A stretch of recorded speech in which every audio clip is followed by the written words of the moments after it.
The key stopped halfway into the lock.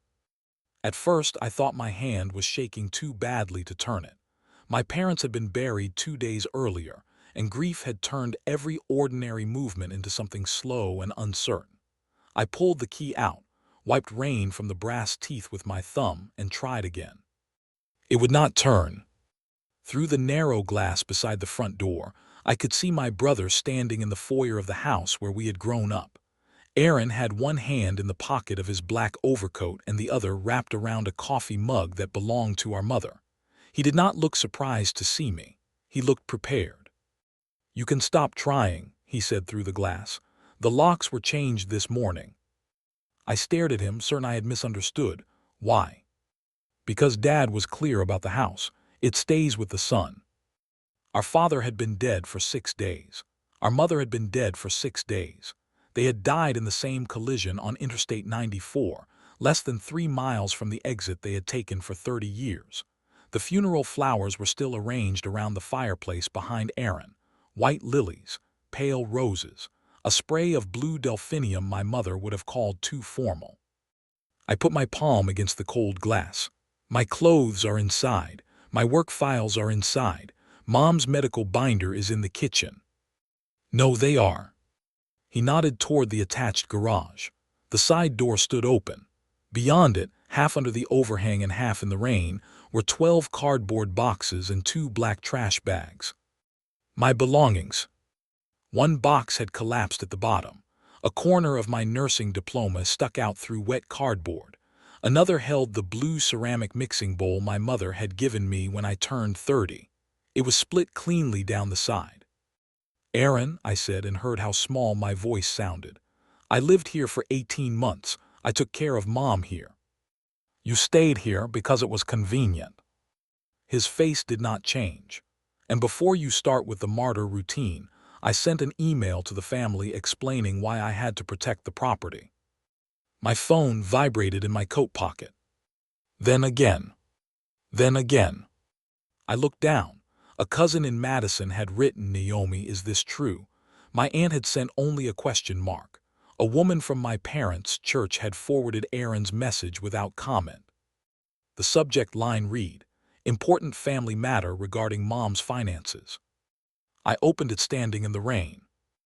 Aaron wrote that during our mother's cancer treatment I had isolated her, controlled her medications, inserted myself into her financial decisions, and refused to provide a clear accounting of money I had supposedly taken from the household. He wrote that changing the locks was a necessary step to preserve estate assets until possible elder exploitation could be reviewed. For a moment the words blurred. I had driven our mother to 37 oncology appointments. I had spent 6 nights on the floor beside her bed because the pain made her afraid to sleep alone. I had appealed 2 insurance denials, organized every prescription, washed her hair when she could no longer lift her arms, and reduced my hours at St. Catherine's Medical Center so she would not have to enter a skilled nursing facility. Aaron had visited 11 times. He had counted them once during an argument, as though 11 visits in 18 months proved devotion. Now he was telling everyone that I had taken advantage of her. I looked back through the glass, opened the door. "No, I am not asking for the house. I'm asking for my mother's medical records and my property. The estate attorney can sort out what belongs to whom. You are not the executor yet." His mouth tightened. "Dad told me what he wanted. Unlike you, I don't need a stack of papers to understand my place in this family." That sentence should have made me angry. Instead, it made something inside me go quiet. I walked to the garage and began moving boxes farther under the overhang. Rain had soaked through the top of the box containing my winter clothes. My framed employee recognition certificate was bent. 3 cookbooks lay face down in a puddle. At the bottom of a box labeled Mom's Desk, MISC, I found a gray accordion folder. One side was crushed, but the elastic band was still wrapped around it. I opened it only because I recognized my mother's handwriting on the tab. Family advances. Inside were photocopies of checks, bank statements, letters, and short forms with numbered headings. I pulled out the first page that was not stuck to another. Family Advance No. 7. Amount $94,000. Purpose, Keller Ridge Development, Short-Term Project Stabilization. Recipient, Aaron Michael Keller. Below that was my brother's signature. The form included a sentence in plain English. I acknowledge that this financial assistance will be considered when my parents make future estate distributions, so that prior support to either child may be counted fairly. The signature was dated 4 years earlier. I read it twice. Then I looked through the foyer glass at the man who had just announced to our relatives that I was manipulating our mother for money. Aaron saw the page in my hand. For the first time that afternoon, his expression changed. Not much, just a small tightening around his eyes. "What did you take?" he asked. I held the page against my coat, "Something with your signature on it." He set down the coffee mug. "Leave the folder," he said. "No. That came from Mom's desk. It is estate property. You threw it outside with my things." "Naomi," his voice dropped, "do not make this worse." I looked at the locked door, my ruined boxes, and the email on my phone accusing me of exploiting the woman whose hand I had held through every infusion. Then I put the gray folder inside my coat. "I think you already did," I said. I did not know what Family Advance No. 7 meant. I did not know whether the form was enforceable, outdated, or simply one of my mother's private efforts to keep peace in a family that had never been balanced. But I knew one thing. My brother had changed the locks because he believed the house was already his. And the moment he saw that page, he became afraid of what our mother had counted. My name is Naomi Keller. I was 46 years old when my parents died, old enough to believe I understood the shape of my family, and young enough to discover I had spent most of my life standing inside a story my brother had written for me. In his version, Aaron was the builder, the provider, the son who carried our father's name forward. I was the dependable daughter, the one who lived close, the one who worked in health care, the one who could be called when our mother fell, when our father forgot a cardiology appointment, when the insurance company denied a claim, or when somebody needed to sit in an emergency room at 2 in the morning. My usefulness was treated as proof that I required less. Aaron's ambition was treated as proof that he deserved more. Our father, Martin Keller, owned a commercial flooring company outside Milwaukee. He had started with 1 van and 3 employees and built it into a respectable regional business. We were not wealthy in the way Aaron liked people to think, but my parents had done well. The Brookfield house was paid off. Dad had retirement accounts, a share in the company property, and enough savings to help his children when he believed the help was worthwhile. He almost always believed Aaron's plans were worthwhile. When Aaron finished college, Dad gave him $35,000 to join a small development partnership. When the partnership failed, Dad called it tuition. When Aaron wanted to purchase his first duplex, Dad supplied the down payment. When repairs ran over budget, Dad covered those too. Later came a tax bill, a construction dispute, and a loan guarantee on a project near Pewaukee. No single payment looked like favoritism when it happened. Each one came with an explanation. Aaron has the right instincts. Aaron is building something. Aaron will pay us back when the project closes. Sometimes he did repay part of it, often he did not. Dad rarely mentioned the balance again. When I was accepted into a graduate nursing program at 32, I asked whether my parents might lend me $12,000 for tuition so I could avoid taking the highest interest portion of the loan. Dad leaned back at the kitchen table and asked whether the degree would really increase my income enough to justify the expense. "It will qualify me for utilization review and care management," I told him. "The schedule would be more stable." He shook his head. "You already have a good job. Debt will make you work harder." I remember Aaron sitting across from me, checking messages on a phone Dad had purchased for him through the business. He did not look up. My mother, Elaine, said nothing until later. She found me in the laundry room where I was folding towels too sharply. "I'm sorry," she said. "It's their money." That doesn't make the difference invisible. I shrugged because I did not want to cry. I'll handle it. You always do. At the time, I thought she meant it as praise. Years later, I understood that she had heard the sadness inside it. I completed the degree with loans and weekend shifts. I moved into utilization review at St. Catherine's, where my job was to examine medical records, communicate with insurers, and make sure patients received appropriate care without being trapped between systems that did not speak clearly to one another. It required patience, detail, and the ability to remain calm while people accused you of blocking treatment you were often fighting to secure. I was good at it. I was also divorced by then. No children. A small townhouse in Wauwatosa with a mortgage I could afford as long as nothing major went wrong. When Mom was diagnosed with stage 3 ovarian cancer, several major things went wrong at once. She needed surgery, chemotherapy, and more help than Dad could provide. Dad loved her, but he had always believed that needing assistance was a temporary inconvenience to be managed rather than a new reality to be accepted. He was 74, diabetic, and increasingly forgetful about his own medications. He insisted he could drive her to appointments until he backed into a concrete post in the oncology parking structure. Erin lived 25 minutes away. I lived 18 minutes away. That 7-minute difference became a family policy. At first I stopped by after work. Then I began staying overnight 2 or 3 times a week. After Mom developed an infection following her 3rd chemotherapy cycle, I used family leave and moved into my old bedroom. I rented out my townhouse to a traveling physical therapist to cover most of the mortgage. I reduced my hours. I turned down an interim supervisor role because it required unpredictable evenings. Aaron said he would help with weekends. He helped with the first Saturday. The next weekend there was a property inspection. The weekend after that, his younger son had a hockey tournament. Then a lender needed documents. Then his wife, Celeste, had already made plans. He was never cruel about it over the phone. He always sounded pressed, apologetic, and important. "You know I'd be there if I could," he would say.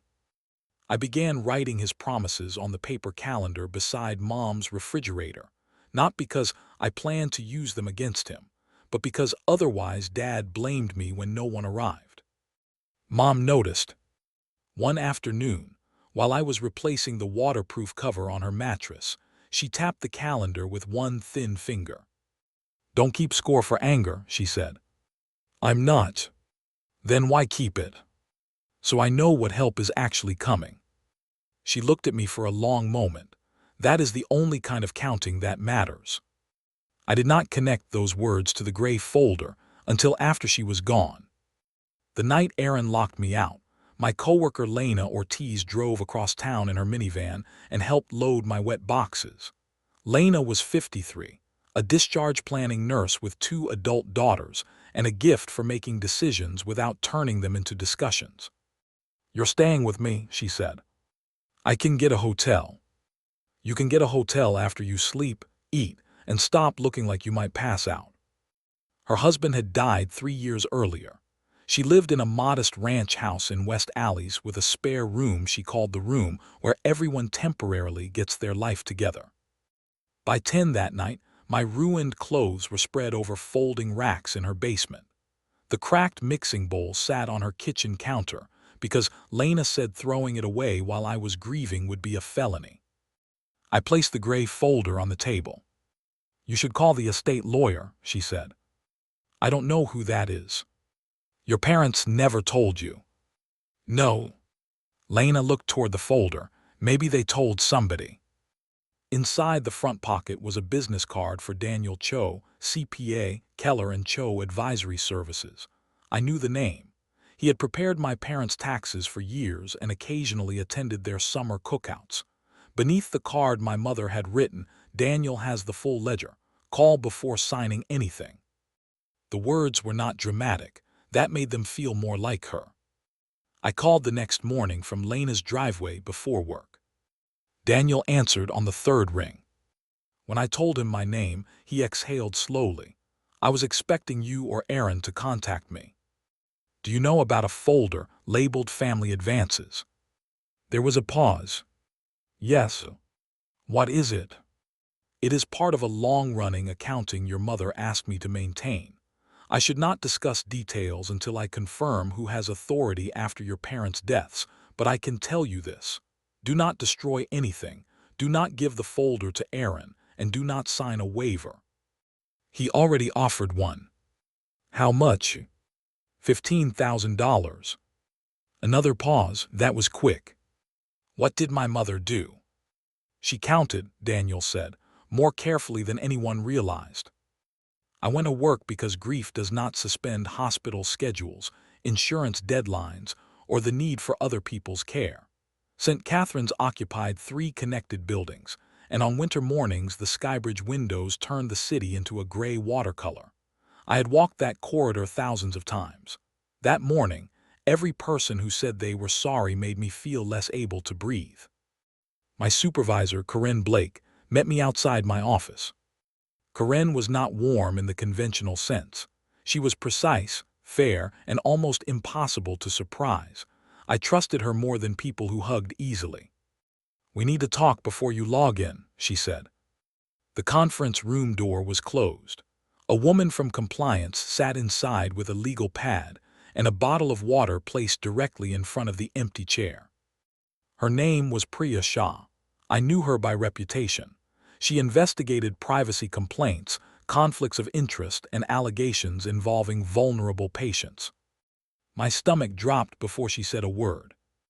"Naomi," Priya began, "the hospital received a written complaint this morning alleging that you used your professional role to influence an elderly family member's medical and financial decisions." I looked at Corinne. She gave me the smallest nod, not agreement, permission to remain steady. "Who filed it?" I asked. The complainant identified himself as Aaron Keller. My brother had changed the locks on Tuesday. By Wednesday morning, he had contacted my employer. Priya continued in the careful language institutions use when a person's life is about to become a case number. The complaint alleges that you controlled medication access, discouraged other family members from visiting, and participated in estate planning discussions while your mother was medically vulnerable. Did he provide evidence? He attached emails, 2 screenshots, and a statement. May I see them? Not yet. This is a preliminary review, not a disciplinary finding. We need to preserve the process. I almost laughed. Aaron had thrown my diploma into the rain and called me a thief to our relatives, but the hospital was the first place anyone insisted on process. What happens now? Corinne answered. You remain employed. For the moment, we're moving 2 files involving elder financial authorization to another reviewer. You can continue all other duties. It was a small adjustment. It felt like a public mark on my forehead. Priya asked whether I had ever accessed my mother's medical record through the hospital system. I had not. Mom received treatment at Aurora, not St. Catherine S. She asked whether I had accepted compensation for caregiving. I had not. Whether I held power of attorney. I had been health care agent only if Mom lost capacity, which her doctors never declared. Whether I had helped arrange legal appointments. I had driven her twice but waited outside. Do you object to us verifying these facts? Priya asked. No. Do you authorize us to review documentation you voluntarily provide, including relevant bank records and communications? Yes. Corinne leaned forward. You do not have to decide that immediately. I've decided. For years, I had protected Aaron from the consequences of his absence. When Dad complained that he never visited, I said Aaron was busy. When Mom asked why he had not called after a scan, I said he might be waiting for the right time.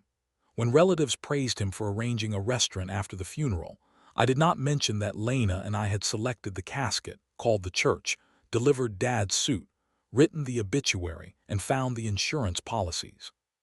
I had confused silence with dignity. Now silence would allow him to define me. I want everything reviewed, I said. Medication records, messages, payments, all of it. Priya studied my face. That may reveal private family information. He already made it public. For the next 3 hours, I tried to work. I reviewed a denial for an inpatient rehabilitation stay, called an insurer, and wrote notes that sounded normal. At 12:17, my Aunt Marjorie sent a text. Aaron says you kept Elaine sedated when he tried to visit. Tell me that isn't true. I closed my eyes. The incident she meant had happened in October.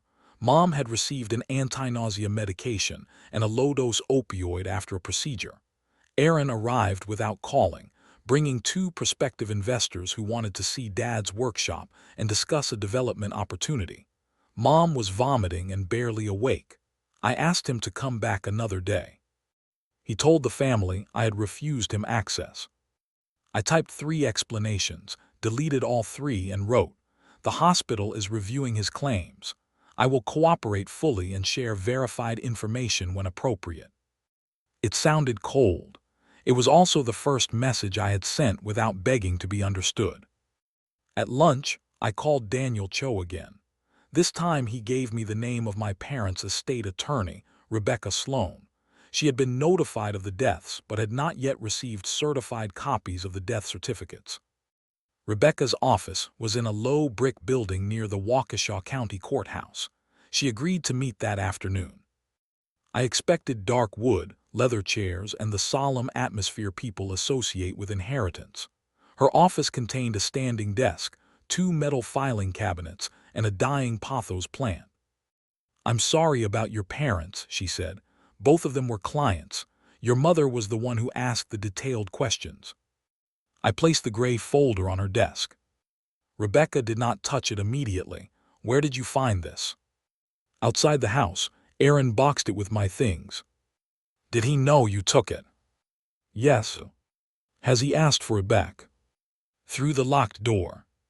She took notes. "Tell me exactly what happened, starting at the funeral." When I finished, she explained what she could and could not do. There would be no theatrical reading of 2 wills. Wisconsin probate required filings, notices, inventories, and time. Some assets might pass through probate. Others might be controlled by a trust, beneficiary designation, or joint ownership. A statement from Dad about sons inheriting did not determine title. "Is the house Aaron's?" I asked. "I cannot answer until I review the trust documents and the recorded deed." "He is already inside." "Occupation is not ownership." That was the first sentence anyone said that made the locked door feel less final. Rebecca opened the folder. She read Family Advance number 7, then examined the signature page under a desk lamp. "This is not a will," she said. "It does not transfer the house, but it may be relevant to how your parents intended to equalize gifts, depending on the governing documents." "How many advances were there?" "Daniel said he has the complete ledger." "Why didn't anyone tell me?" "I don't know." The honest answer hurt more than reassurance would have. Rebecca turned to another page. "This appears to be a draft summary of expenses you paid." I leaned closer. My mother had listed my townhouse mortgage shortfall after I reduced my hours, mileage to chemotherapy, a replacement water heater I paid for at their house, grocery expenses, and 14 months of supplemental insurance premiums. Besides several entries, she had written Naomi refused reimbursement. I remembered those conversations. Mom would offer a check. I would tell her to save it. Dad would say family did not invoice family. Yet he had written checks to Aaron's companies for amounts larger than my annual salary. "I didn't keep receipts for everything," I said. "Your mother may have." Rebecca closed the folder. "The most important thing right now is not the amount. It is preservation. No one should remove or destroy records from the house. I will send written notice to Aaron and his counsel if he has one." "He says Dad appointed him executor." "Dad nominated him. The court has not appointed him. Your mother nominated you as successor trustee of her revocable trust." I stared at her. "What trust?" "She created it 5 years ago. I need to verify whether it remained funded and whether the house was titled into it. Do not assume anything yet." "Did Aaron know?" "He received a summary notice when your parents amended their estate plan 2 years ago. The notice did not list every asset. He told me everything was Dad's. Rebecca's expression stayed neutral. People often confuse expectation with ownership. Before I left, she gave me 3 instructions. Do not sign Aaron's waiver. Do not enter the house by force. Save every message. At 6:40 that evening, Aaron called. I let it go to voicemail. His message lasted 48 seconds. Naomi, I'm trying to keep this from becoming uglier than it needs to be. The complaint to your hospital is not personal. I have an obligation to make sure Mom wasn't pressured. If you cooperate, sign the waiver and return the folder, I can update my statement and tell them the concerns were resolved. You'll get $15,000 immediately. That is enough for a deposit, furniture, whatever you need. Think carefully before you damage your career over paperwork that won't change Dad's wishes. I played it twice. Then I sent it to Rebecca and Priya. That was my first visible decision. Not an argument, not a plea. A record. The following day, Daniel Cho called me into his office. His firm occupied the second floor of a suburban business park between an orthodontist and an insurance brokerage. Nothing about the building suggested family secrets. The waiting room had outdated magazines and a bowl of peppermints. Daniel was 62, soft-spoken, and so careful with documents that he aligned the edges before sliding them across a table. Rebecca joined by video. A paralegal recorded the meeting notes. Daniel placed a thick gray binder in front of him. It matched the folder I had found. This is the complete family advance ledger, he said. Your mother began it 12 years ago after a disagreement about a loan to Aaron. Your father participated intermittently. In the last 3 years, he signed the annual summaries. Why was Mom keeping it? To document substantial lifetime assistance to either child and to prevent future misunderstandings. I almost said there had been no assistance to me. Instead, I waited. Daniel opened the binder. Advance number 1 was $42,500 for Aaron's first duplex down payment. Advance number 2 was $31,800 for repairs and code compliance. Advance number 3 was $76,000 connected to a tax obligation and business debt. Advance number 4 was $58,000 after a development partner withdrew. Advance number 5 was a $110,000 guarantee payment my parents made when Aaron's company defaulted on a short-term note. Advance number 6 was $74,700 for a second property acquisition. Advance number 7 was the $94,000 project stabilization payment, whose form I had found in the rain. The total was $487,000. Every major advance had a bank record. 6 had Aaron's signature. 1 had an email response in which he wrote, I understand this will be counted later, but once the project closes I expect to repay most of it. He had repaid $23,000. I sat very still. The numbers did not make me feel victorious. They made my childhood rearrange itself. Dad's refusal to lend me $12,000 had not been caution. It had been a rule applied to one child. Did Dad know the total? I asked. Daniel turned to the most recent annual summary. At the bottom were both of my parents' signatures. Your father signed this 11 months ago. The summary included a paragraph. We acknowledge that Aaron has received substantial financial assistance during our lifetimes. Our future estate plan may account for this assistance in order to provide a fair overall distribution between our children. This accounting is not intended as punishment or debt collection. Was Aaron given a copy? Rebecca asked. Daniel nodded. By certified mail, he signed the receipt. The room became very quiet.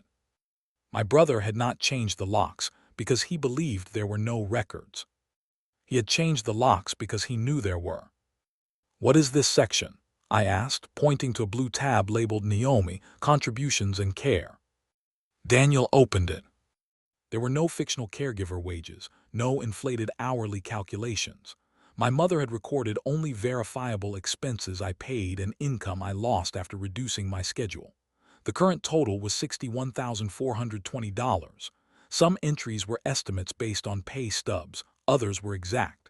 Beside the section, Dad had written in block letters, "She chose to help. Family does not charge family."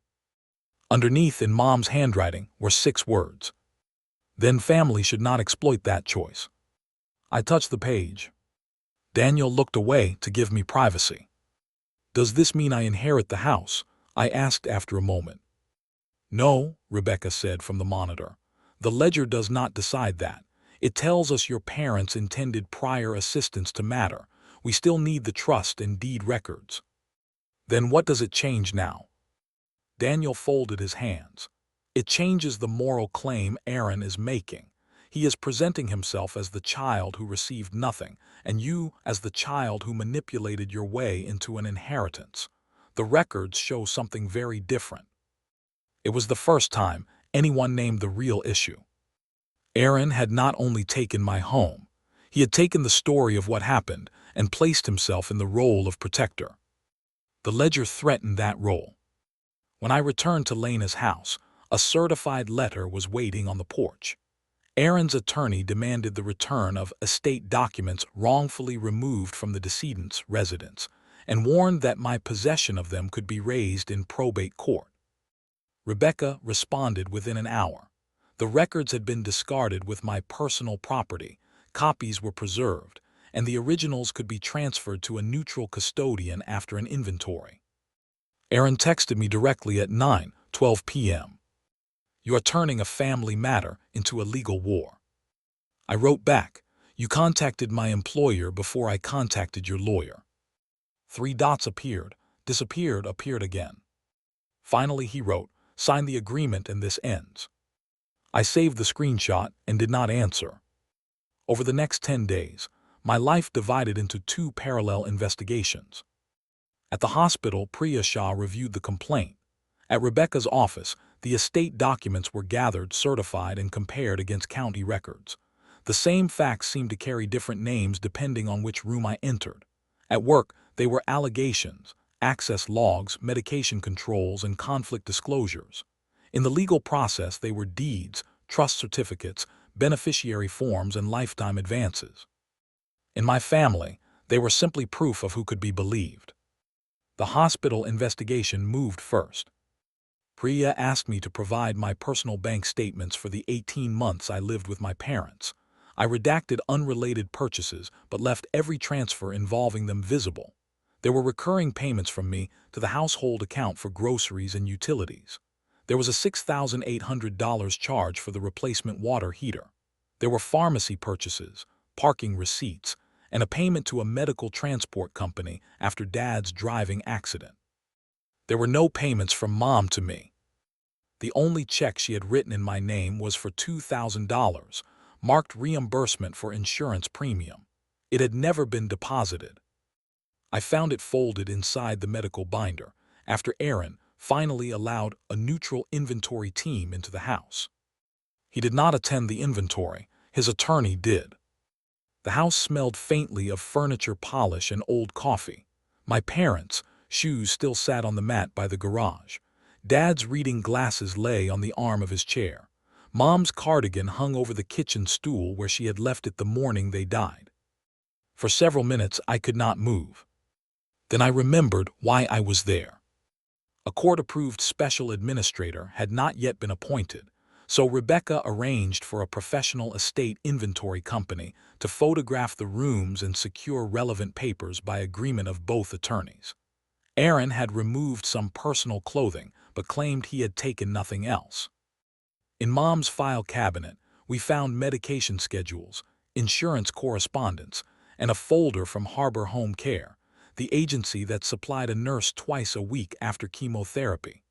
We also found a notebook in which Mom had written questions for her doctors and brief notes after legal appointments. One entry from the previous spring read, "Asked Naomi to take payment for hours. She refused again. Need document that this is her choice, not evidence that care has no value." Another read, "Aaron called about Ridge Project, wants house listed as backup collateral. Martin said no. Aaron angry, must confirm trust funding." I photographed neither page. The inventory company did. That distinction mattered to me. I no longer wanted private evidence passed from hand to hand in family arguments. I wanted neutral custody, dates, and records nobody could dismiss as something I had assembled after the fact. The gray accordion folder was placed in a sealed evidence envelope. Daniel retained certified copies. Rebecca sent Aaron's attorney an index. As we left, I paused in the foyer and looked at the new deadbolt. Aaron's attorney, a man named Philip Sutter, stood behind me. "My client says he changed the locks because you had access to financial records," he said. "My brother changed the locks before he knew what I had found. He believed records might disappear. They were safer before he threw them into the rain." Philip did not answer. On the porch, Rebecca said quietly, "Do not try to persuade opposing counsel. His job is not to decide who is morally right." "What is his job?" "To improve Aaron's position." "What is yours?" "To protect the documents, identify lawful authority, and give you advice that does not depend on anger." It was not the comforting answer, it was the useful one. 2 days later, the county title report arrived. 5 years earlier, while Dad's flooring company faced a serious injury claim, my parents had transferred the Brookfield property into the Elaine R. Keller Revocable Trust. Dad signed the deed. Mom was the initial trustee. The transfer had been recorded with Waukesha County. The lawsuit later settled through insurance, but the home remained in the trust. Aaron was not the owner. Neither was I, not yet in the simple way people use that word. Under the trust, I was nominated as successor trustee upon Mom's death. The trust directed the trustee to pay expenses, maintain the property during administration, and then distribute the residence to me, subject to a limited option allowing Aaron to purchase it at appraised value within 60 days. Any lifetime advances documented in the family ledger were to be considered in the distribution of the remaining trust assets. The arrangement was specific and almost painfully moderate. Mom had not cut Aaron out. She had given him an option to buy the house if he could afford it. He would still receive a share of Dad's probate estate and certain trust assets, but the hundreds of thousands already advanced to him would be counted. I received the house because Mom believed I had carried the family's unpaid obligations and had received almost none of its financial help. Rebecca warned me that nomination did not equal immediate authority. We needed certified death certificates, formal acceptance, a trust certificate, tax identification steps, insurance updates, and resolution of any challenge. Aaron's attorney had already sent notice questioning Mom's capacity when the trust was amended 2 years earlier. "What happens while they challenge it?" I asked.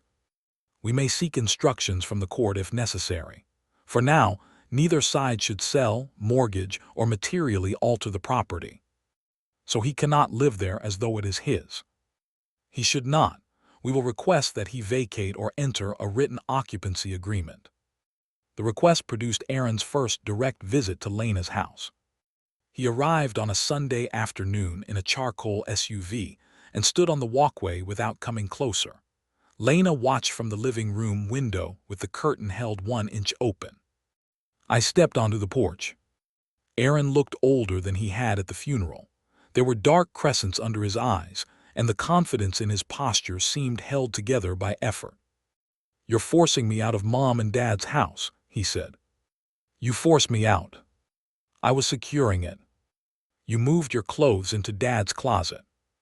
His jaw tightened. "Philip says the trust is contestable." "Then let the process determine that." "We don't need a process, we need common sense."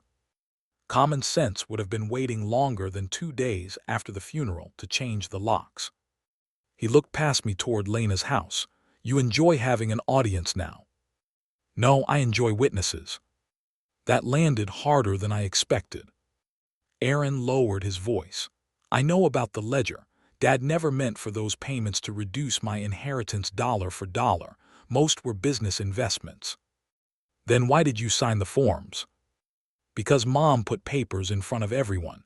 She was obsessive about records." "You signed 7 times." 6. The correction escaped him automatically. I said nothing. He looked away.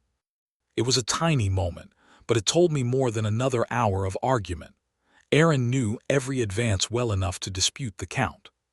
He moved closer to the bottom step.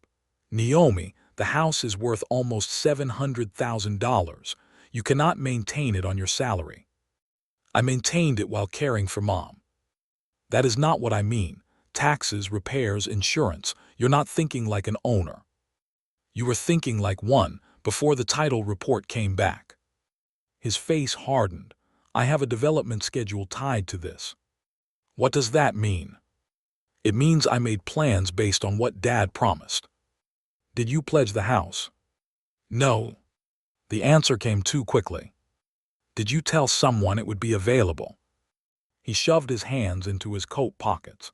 This is exactly why families shouldn't discuss business with people who don't understand risk. I felt the old reflex rise in me, the urge to soften, to explain, to tell him I understood pressure even if I could not accept what he had done. Instead, I asked, "Did you file the complaint with my hospital so I would sign your waiver?" I filed it because there were legitimate concerns. You left me a voicemail offering to change your statement if I signed. For the first time, he seemed genuinely startled. You recorded me. You left a voicemail. He took one step back. That was a private attempt to resolve this. It is now part of the hospital review. You are trying to destroy me. No, I said, I am trying to stop you from destroying me. He stared at me for several seconds. Then he walked to his SUV and drove away without another word. The next escalation came through our parents' church. Mom and Dad had attended Grace Lutheran for 27 years. The congregation scheduled a memorial luncheon 3 weeks after the funeral because weather had prevented several older friends from attending the service. I almost did not go. Aunt Marjorie called and said Mom's quilting group had prepared a display of her work, and avoiding the room would allow Aaron's version of events to become the only version anyone heard. So I went. The fellowship hall smelled of coffee, baked ham, and the lemon furniture cleaner the church had used since I was a child. Photographs of my parents stood on easels beside 3 quilts Mom had made. One was the blue and green lake pattern she worked on during chemotherapy, stitching in 20-minute intervals when her hands were steady. People hugged me carefully. Some met my eyes, others did not. Aaron arrived with Celeste and their 2 sons. He wore the expression of a man carrying a burden nobly. Several people touched his shoulder as he crossed the room. I understood then how effective his accusation was. He had chosen a story familiar enough to be believable. A healthcare daughter isolates an ill parent, controls medication, and influences the estate. It did not matter that none of it had happened. The shape of the allegation existed in the world, and people could place me inside it without knowing me well. After lunch, Pastor Glenn invited family members to share memories.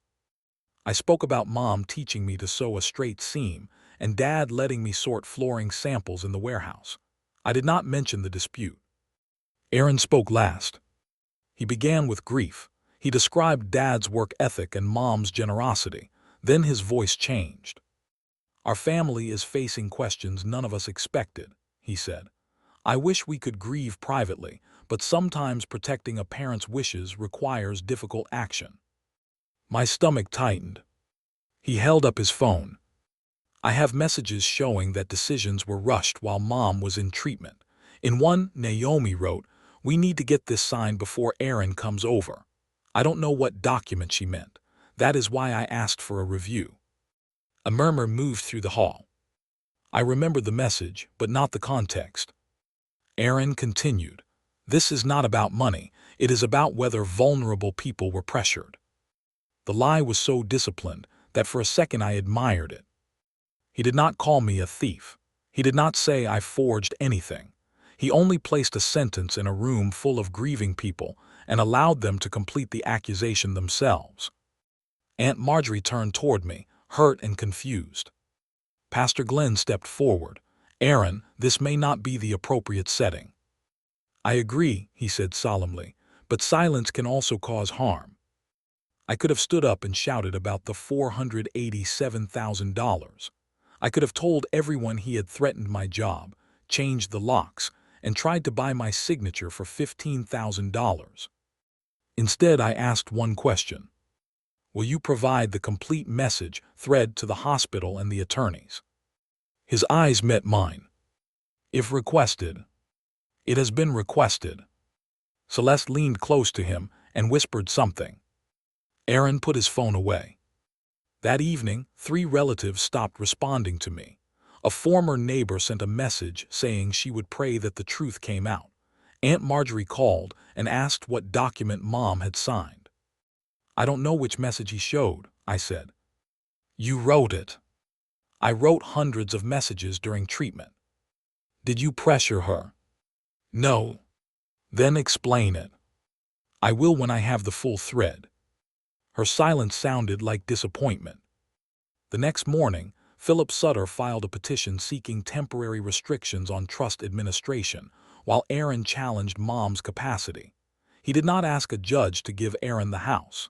He asked to prevent any sale, transfer, or distribution until records could be reviewed. Rebecca told me the request was not extraordinary. It still means I cannot go home, I said. You can request supervised access for personal items, but until the occupancy issue is resolved, I recommend staying out. Aaron agreed to vacate, but only after arranging for 2 men from a development company to tour the property. A neighbor saw them measuring the side lot and gave Rebecca the company name. The developer later confirmed Aaron had described the house as an estate property he expected to control and had discussed a possible lot split. No contract had been signed, no law had been broken. But the intention was clear. He had not changed the locks to preserve my parents' home. He had changed them to get ahead of the paperwork. At the hospital, the review entered its 3rd week. Priya told me there was no evidence I had accessed Mom's records or received money, but she still needed the complete message thread and Harbor Home Care documentation. Until then, the restriction on certain files remained. I began waking at 3 in the morning with the sensation that I had forgotten an important medication. Then I would remember there was no medication to give, no one sleeping down the hall, no reason to listen for Mom's bell. Grief and accusation became tangled.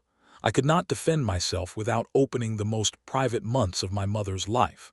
I could not protect her dignity without allowing Aaron's story to stand. That was when he made his second offer. This one came through attorneys. Aaron would withdraw his hospital complaint, stop contesting my role as successor trustee, and agree to a sale of the house. I would receive $150,000 from the net proceeds. In return, I would resign as trustee, release all claims related to the lockout, return the family records, and agree not to challenge Aaron's appointment as personal representative of Dad's estate. It was 10 times his first offer. It was also less than a quarter of the property's likely equity, with no accounting for the lifetime advances. Rebecca placed the proposal on the conference table between us. You need to consider your goals, she said. Settlement is not surrender by definition. Litigation has cost, uncertainty, and emotional consequences. Do you think I should take it? I think you should decide what result you can live with. My job is to tell you the risks. The risks were real. Capacity challenges could take months. Expert review cost money. Family records might be interpreted differently. Even if the trust survived, relationships would not. I imagined accepting. I could pay off my townhouse mortgage, restore my normal work status, and leave the house behind. Aaron would tell everyone the matter had been resolved. The family might never know what the ledger contained.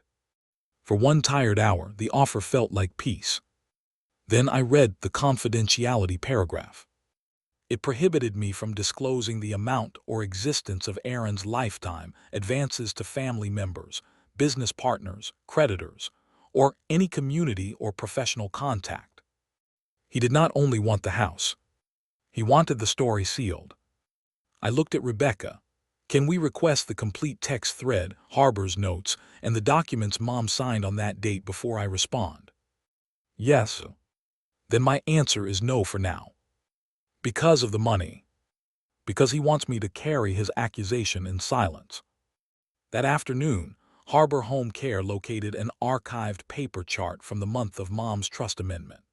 Most of the agency's records were digital, but a social worker named Bethany Ross had conducted 2 in-home assessments using a paper consent packet after a system outage. Bethany still worked for Harbor. Her notes included a sentence that changed the direction of both investigations. Client requested private meeting without husband or children present. Client states she wishes to obtain independent legal advice regarding prior financial assistance to son and future protection of daughter. Client demonstrates clear understanding of assets, family relationships, and consequences. Client specifically states, "I do not want Naomi blamed for decisions I am making myself." The note was dated 6 days before the message Aaron had shown at church. Below it, Bethany documented that Mom asked Naomi to sign a form declining caregiver compensation from the trust. Rebecca requested the full message thread from my phone backup. There it was. Mom had written, "Aaron is coming at 4 to ask Dad about the Ridge loan. I want the caregiver refusal witnessed first so nobody says later that you took money from me." I had responded, "We need to get this signed before Aaron comes over, because once he starts arguing Dad will cancel the notary again." The document was not a will. It was not a trust amendment. It was my written refusal to accept $28,000 Mom wanted to designate as caregiver compensation. The full thread continued. "Mom, I hate that you think accepting help would make you like him. Me, I don't think that. I just don't want money attached to taking care of you. Mom, money is already attached to everything in this family. You are the only one pretending it is." I sat in Rebecca's office with my hands over my mouth. That last sentence sounded exactly like Mom, practical, sad, slightly impatient with my need to make sacrifice look pure. Rebecca sent the complete thread to Priya and Aaron's attorney. Philip replied that context did not resolve broader capacity concerns. But the accusation Aaron had presented at church no longer held its shape. He had taken a message about my refusal to receive money and used it to imply that I was stealing. The hospital completed its review 4 days later. Priya asked me to meet with her and Corinne at 8 in the morning. The same bottle of water sat in front of my chair. This time I opened it. "We found no evidence that you used hospital access, clinical authority, medication control, or financial influence to exploit your mother," Priya said. "The records support that you acted as an unpaid family caregiver, not as a treating professional. Your mother retained decision-making capacity throughout the relevant period." I let out a breath I had been holding for nearly a month. "The temporary work restriction is removed effective today," Corinne added. "Nothing disciplinary will be placed in your personnel file." "What happens to the complaint?" "It will be closed as unsubstantiated," Priya said. "Because the complainant's voicemail connected withdrawal of the allegation to an estate waiver, the closure memorandum will note possible use of the complaint for leverage. We do not make findings about his legal intent. We document what was submitted." That distinction mattered. The hospital did not punish Aaron. It did not declare me the good child or him the bad one. It simply refused to let his accusation become an institutional truth. Corinne waited until Priya left before speaking. "You could have told us less," she said. "I know. You gave them every record." I needed the answer to be stronger than my denial. She nodded, "Then go back to work." At my desk, the first file waiting for me involved an elderly man whose insurer had denied 21 days of skilled nursing care. I read the notes, called the facility, and started the appeal. For the first time since the funeral, I felt like myself. The estate dispute took longer. Aaron's capacity challenge rested on 3 arguments. Mom was undergoing chemotherapy when she amended the trust. She relied heavily on me for transportation and daily care, and the amended distribution differed from the equal division described in an older estate plan. Those facts were true. What they implied was not. Rebecca did not rely on one dramatic document. She assembled a sequence. First came Bethany Ross's independent social work assessment. Then the attorney's intake notes showing Mom had requested private meetings and accurately described her property, family, prior gifts, and intended distribution. Then a capacity interview performed by Dr. Ellen Park, a geriatric psychiatrist who had no role in Mom's cancer treatment. The interview had been standard procedure because Rebecca anticipated a challenge. It lasted 43 minutes.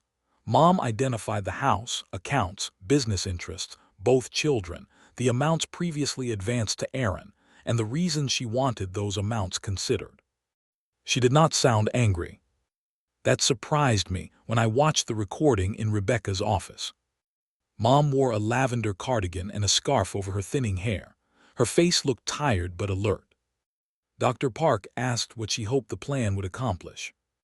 "I want both children to receive a fair share of what Martin and I were able to provide," Mom said. "Fair does not mean pretending the last 12 years did not happen." "Are you trying to punish your son?" "No, Aaron has already received help because we believed in his projects and because Martin found it difficult to tell him no. Naomi received far less because she rarely asked, and because we assumed she would manage. That assumption benefited us and cost her." "Has Naomi asked you to leave her the house?" "No." "Has she asked you to reduce Aaron's share?" "No." "Does she know the amount of prior assistance to Aaron?" "Not the full amount. I am ashamed of that." Dr. Park asked why Mom had not discussed the plan openly with both children. Mom folded her hands in her lap. "Because my husband avoided conflict, my son treated limits as betrayal, and my daughter tried to solve everyone's discomfort before we had to feel it. I wanted the documents finished before the three of them could talk me out of correcting something we all knew was wrong." I paused the recording. Rebecca waited. "She knew exactly what each of us would do," I said. "Yes. I would have told her to divide everything equally." "Would you have meant it?" "I would have said it." That was not my question. I looked at Mom's frozen image on the screen. I had spent my life insisting I did not need what Aaron received. It had been easier than admitting I wanted my parents to see the difference. Easier than risking the answer that they saw it and accepted it. "No," I said, "I would not have meant it." The next pieces came from Daniel's records. The $487,000 total was verified against bank statements and canceled checks. The documents did not convert every payment into a legally collectible debt, nor did they need to. The trust directed the trustee to consider documented lifetime advances when allocating remaining assets. Dad's annual summaries demonstrated that he knew and accepted the accounting. One summary mattered more than the others. It was signed 11 months before the accident, after Mom's most difficult chemotherapy cycle. Dad had added a handwritten paragraph beneath the typed language. "Elaine is right that our support has not been equal. I believed Aaron's business needs justified more help and Naomi's stability meant she needed less. I now understand that stability came partly from her asking for less and doing more. I agree that the house should provide security to Naomi, with Aaron retaining an option to purchase at fair value if he can do so without further assistance from us." Dad's handwriting sloped downward at the end. I recognized the pressure marks where his pen had paused. I read the paragraph until the letters lost meaning. All my life, I had wanted him to say something like that to me. He had written it in an accounting file instead. It was not enough to repair the past. It was enough to change my understanding of his final year. Rebecca sent the full packet to Philip with a proposal. Aaron could withdraw the capacity challenge. Both sides would accept the trust administration, and the residents would be appraised. Aaron would retain the 60-day purchase option contained in the trust. If he could not finance the purchase without using disputed estate assets, the option would expire and the home would pass to me. Dad's probate estate would proceed separately. Aaron could seek appointment as personal representative if he complied with inventory and disclosure requirements. I would not oppose him merely because of the family conflict. In exchange, Aaron would withdraw his claims that I had exploited Mom and issue a written correction to the relatives and church members who received his accusation. He refused. Not because of the house, Philip later admitted in a conference call. Because of the correction. Aaron was willing to give up the capacity challenge if the settlement remained confidential. He would not admit that his allegation lacked evidence. Rebecca muted the call and looked at me. You can separate the legal resolution from the personal correction, accept the trust terms and reserve your other claims. What other claims? Defamation is possible but costly and uncertain. More practically, you can provide accurate records to the people he contacted. You do not need his permission to state the hospital cleared you, as long as you do so carefully. I thought about the fellowship hall, Aunt Marjorie's voice, and the people who had looked away from me. I don't need him to say he lied, I said. I need the record to exist where he placed the accusation. Rebecca unmuted the call. The final agreement did not include an apology. It did include a neutral statement signed by both parties. No court or medical provider had found that Naomi exerted undue influence, misused medication, or received improper caregiver payments. Aaron acknowledged that the lifetime advance ledger was authentic and that he had signed 6 advance forms and confirmed the 7th by email. He also withdrew his petition, challenging Mom's capacity. The document was not emotional. That was why it worked. The trust administration meeting took place in Daniel's conference room rather than a courtroom. There were no mahogany tables or dramatic envelopes. Aaron sat with Philip on one side. I sat with Rebecca on the other. Daniel occupied the end of the table with 3 binders and a calculator. Celeste did not attend. Aaron looked thinner. He avoided looking at me until Daniel began summarizing the accounting. Dad's probate estate included personal accounts, a vehicle, tools, and his remaining interest in the flooring company. After debts and expenses, the estimated value was just under $390,000. Under Dad's will, those assets were divided 60% to Aaron and 40% to me. Mom's trust held the house, an investment account, and personal property. The house appraised at $684,000. The investment account held approximately $312,000. The trust directed that the residence pass to me unless Aaron exercised his purchase option. The remaining investment assets were subject to adjustment for lifetime advances. Daniel explained the calculation slowly. The purpose was not to make Aaron repay $487,000 in cash. It was to count the help he had already received when dividing what remained. Even after adjustment, Aaron would receive Dad's larger probate share, business equipment, and several personal items. He was not left with nothing. But he would not receive the house for free. He had 60 days to purchase it at the appraised value, with conventional financing and no additional family guarantee. Aaron leaned back. You know I cannot get a loan for that amount in 60 days. Philip spoke quietly. The option period is in the trust. Then it was designed to be impossible. Daniel opened the annual summary Dad had signed. Your father wrote that the purchase should occur only if you could do so without further assistance from them. Aaron looked at me, and you think this is fair? I could have listed every night I slept on the floor beside Mom, every loan Dad denied me, every project Aaron carried into the kitchen like an emergency everyone else had to finance. Instead, I said, I think it is the first time everything is being counted. He laughed once without humor. You always wanted the house. No, I wanted to be allowed inside it 6 days after our parents died. He flinched. Daniel continued. The life insurance policy naming me as beneficiary was $180,000, not a fortune. Mom had intended part of it to replace income I lost during caregiving and allow me to complete a certification program. Aaron was beneficiary of a smaller policy Dad maintained through the flooring company. Again, the plan was balanced rather than absolute. Aaron received something from both parents. I received something from both parents.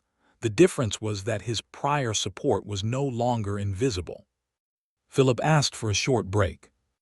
Aaron remained in the room after the others stepped into the hallway. For a minute, neither of us spoke. Then he said, "The Ridge project is in trouble." I waited. "I have a balloon payment due in 7 weeks. I told the lender I expected liquidity from the estate." "Did Dad promise you the house?" "He said the son should keep family property." "That is not the same as a recorded asset." "I know that now." There was no sarcasm in his voice, just exhaustion. "Why did you contact my hospital?" I asked. He looked toward the closed door. "Because you wouldn't sign." The answer was so direct that I almost missed it. "You knew the accusation was false." "I knew parts were arguable. Medication, isolation, financial influence." "You controlled access." "Mom was vomiting. You brought investors into her house." "I was trying to keep my business alive." "And I was trying to keep her alive." He rubbed both hands over his face. "I thought if the hospital called you in, you would want the problem gone. You always make problems go away." There it was. Not hatred, not madness. Expectation. He had used the same quality our parents relied on: my need to restore peace, my habit of absorbing cost. "You were right about who I used to be," I said. He lowered his hands. "But you were wrong about what grief would leave behind." The door opened. The others returned. Daniel resumed the meeting and reached the final page of the ledger. Across the top, Mom had typed a sentence in capital letters. "No child is being punished. Prior help is simply being counted." Daniel read it aloud because the paragraph governed the accounting method, not because anyone had planned a dramatic moment. Still, the words changed the room. Aaron stopped arguing that he was being disinherited. To continue, he would have had to deny the checks, his signatures, Dad's confirmation, and the projects those funds had supported. He signed the trust administration agreement. He withdrew the capacity challenge. He did not apologize. At that point, I no longer needed the truth to arrive in his voice. The 60-day purchase option expired without Aaron exercising it. He applied for financing through 2 lenders. Both required more equity than he could provide and more reliable cash flow than the Ridge project showed. He asked for an extension. The trust did not require one, and Rebecca advised against granting it while his company remained unstable. I said no. That single word cost me 3 nights of sleep. I knew what the house meant to his lender. I knew a 90-day extension might have given him time to sell another property or bring in a partner. I also knew every extension in our family had become another emergency someone else was expected to absorb. Saying no did not feel powerful. It felt like refusing to step beneath a weight I had been trained to catch. Aaron sold one of his duplexes and reduced the Ridge development from 6 units to 4. He did not lose everything. He did not become homeless. His company survived, though on a smaller scale, and without the image of effortless success he had maintained for years. Celeste remained with him. She stopped posting photographs of model homes and lake weekends for a while, then resumed with less expensive restaurants and captions about simplifying. Their sons continued hockey. Life did not collapse because fairness reached the accounting. That mattered to me. I did not want his destruction to become proof of my justice. I wanted consequences proportionate to choices. The written statement correcting the allegations went first to the relatives who received Aaron's email. Rebecca helped me keep it factual. I did not attach the full ledger or list every amount. I wrote that St. Catherine's had completed its review and found no misuse of medication, professional access, or financial influence. I explained that Mom had received independent legal and capacity evaluations, and that Aaron had acknowledged the authenticity of the lifetime advance records. Aunt Marjorie called within an hour. "I owe you an apology," she said. "You asked a question. I believed his answer before I heard yours." I sat at Lena's kitchen table, looking at the cracked blue mixing bowl. Lena had glued it back together, though a pale line still ran down the side. "I understand why the allegation frightened you," I said. "That does not make it fair." No, I should have remembered who actually took Elaine to treatment. That sentence hurt in a different way. The evidence had always existed in ordinary life. People had simply treated care as less visible than accusation.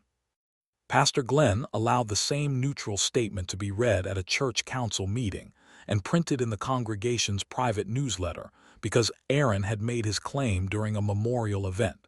He did not preach about family betrayal. He wrote one sentence beneath it: "Grief does not excuse us from accuracy." Some people apologized. Some avoided the subject. A few never contacted me again. I learned that being clear did not restore every relationship. Facts could correct a record without repairing the part of a person that had been willing to believe the worst. At work, Corinne offered me the supervisor position I had declined during Mom's treatment. It was not charity. The role had reopened after a reorganization, and I had the strongest performance record among the internal applicants. I asked for 48 hours to consider it. The old Naomi would have accepted immediately to prove that nothing had damaged her. The newer version asked about staffing, after-hours expectations, and whether the position allowed one remote day each week. When the answers were reasonable, I accepted. Mom's life insurance paid off the remaining balance on my student loans and covered tuition for a certification in geriatric care management. I placed the rest in a conservative account after meeting with a fee-only financial planner recommended by Daniel. The house required decisions. For the first month after the trust transferred it to me, I visited only with Lena or Aunt Marjorie. Each room contained a version of my parents that had stopped in place: Dad's boots under the bench, Mom's half-finished grocery list, a stack of flooring estimates beside the telephone, her scarf on the passenger seat of the car returned from the collision lot. I did not want to live there. I did not want to sell it because Aaron had tried to do so. Those were not the same as knowing what I wanted. So I waited. I paid the taxes and insurance from the trust reserve. I hired a company to inspect the roof, furnace, and foundation. The roof needed work within 2 years. The deck had rot near the steps. The house was not a prize without cost. It was property, memory, and responsibility. One Saturday, I found Mom's gardening tools in the shed.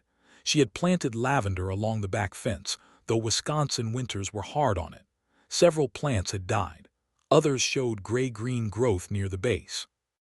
Dad had built a wooden trellis beside them years earlier. One support had split. I carried the damaged piece into his workshop and placed it on the bench where he taught Aaron to use a circular saw. Dad had rarely invited me into that room except to sweep. The wall still held outlines of missing tools from where Aaron had removed the items Dad left him. For a while I stood there feeling like an intruder in a house I legally controlled. Then I found a measuring tape, bought replacement cedar, and called a carpenter from Dad's old company to ask how to repair the joint. He offered to do it for free. I paid him. When the trellis stood straight again, I planted 2 new lavender bushes beneath it. That was the first decision about the house that felt entirely mine. Aaron contacted me only through email for several months. Most messages concerned tax forms, Dad's business equipment, or family photographs. Our written communication was brief and civil. Then in late October, he sent an email with no attachment and no request in the subject line. I was wrong to contact your hospital. I told myself I was protecting Mom's wishes, but I was trying to pressure you because I had made financial commitments based on an inheritance I did not control. Changing the locks was cruel. I am not asking you to forgive me. I wanted to state this without a settlement attached. I read it 3 times. It was not a complete apology. He did not address the church luncheon or the years of assumptions beneath it, but it was the first message from him that did not contain a negotiation. I replied, I received this. I appreciate that you said it clearly. I am not ready to rebuild our relationship. Please continue using email. Then I closed the laptop. Boundaries are often described as dramatic lines drawn in moments of courage. Mine felt more like a door I learned not to open simply because someone knocked. By spring, I decided to keep my townhouse and rent the Brookfield house for 1 year to a family relocating from Madison. The mother was a physical therapist at St. Catherine's, and the father taught middle school science. They had a 12-year-old daughter who asked whether she could help with the lavender. "Yes," I said, "but it comes back slowly after winter." She crouched beside the plants. "That doesn't mean they're dead." "No," I said, "it doesn't." Before the tenants moved in, I spent one final evening alone in the house. The professional locksmith had changed the deadbolt after Aaron vacated. He gave me 3 new keys and returned the old cylinder in a plastic bag. My original house key, the one that had stopped halfway into the lock, still hung from my key ring. I had kept it even though it opened nothing. In the kitchen beside the pantry was a wooden rack Dad made when we were children. Each hook had once carried a labeled key: shed, garage, back door, NAOMI, Aaron. The labels for our names were still there, faded beneath layers of varnish. I had asked the locksmith whether he could rekey the new cylinder to match the old family key. He said he could, though it was less convenient than issuing a new one. I asked him to do it anyway. That evening, I stepped onto the front porch and locked the door behind me. The neighborhood was quiet. The air smelled of wet soil and the first cut grass of the season. For one moment I was back in the rain after the funeral, staring through the glass at my brother holding Mom's coffee mug. I inserted the old key. It turned smoothly. Inside, I walked to the kitchen and removed it from the ring. I hung it on the hook labeled NAOMI. Not because a house proved I belonged to my family. Not because my mother's trust had finally assigned me value.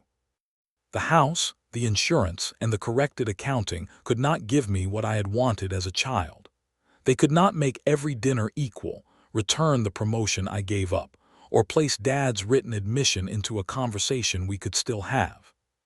But the records did something quieter.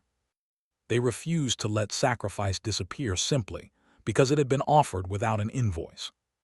They refused to let repeated rescue become invisible simply because the person receiving it called himself self-made. And they refused to let my brother turn my care for our mother into evidence against me. For years, I believed fairness meant asking for nothing and remaining kind when other people took more. Mom understood before I did that this was not fairness. It was a system sustained by the person most willing to absorb the difference.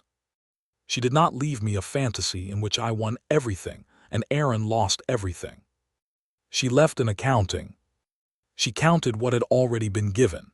She counted what I had quietly paid. She created a process that did not depend on who spoke loudest after she was gone. Most importantly, she left enough structure for me to stop making peace at my own expense. I still grieve both of my parents. I still miss the sound of Dad opening the garage before sunrise and Mom tapping a spoon twice against the edge of a mug. I still remember Aaron as a boy who carried me home after I cut my foot at the lake. Knowing those versions existed does not require me to trust the man who changed the locks. Maybe one day our relationship will become more than careful emails. Maybe it will not. His growth is no longer a condition of my peace. What I know is this. The day my brother locked me out, he believed possession would settle the truth. He had the door, the family email list, and the confidence of a lifetime in which his needs arrived first. I had a wet cardboard box, an old key, and one page marked Family Advance number 7. It did not look like much, but it was the first piece of a record our mother had spent 12 years building. And in the end, the record did not punish my brother. It simply stopped rewarding everyone for pretending nothing had happened.